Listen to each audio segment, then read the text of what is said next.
Hey guys, what's going on? My name's Evan Crow and this is Red River How To.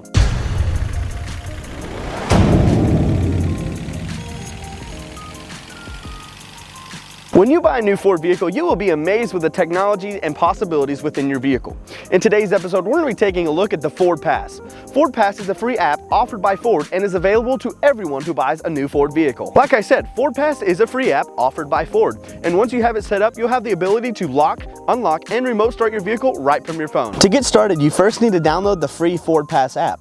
Once you've downloaded and created your account, then you can add your vehicle to your Ford garage. To add your vehicle, you need to enter the VIN number associated with your vehicle. You can do this manually or by scanning the VIN right inside your driver door seal. And now that you've done that, you're good to go. If you've liked this video or found it useful at all, feel free to give us a thumbs up. And if you'd like to inquire about this truck or any of our inventory, you can do so by giving us a call at 501-843-3536 or by checking us out online at cabotford.com. And as always, for Red River How To, I'm Evan Crow, and we'll see you guys in the next one.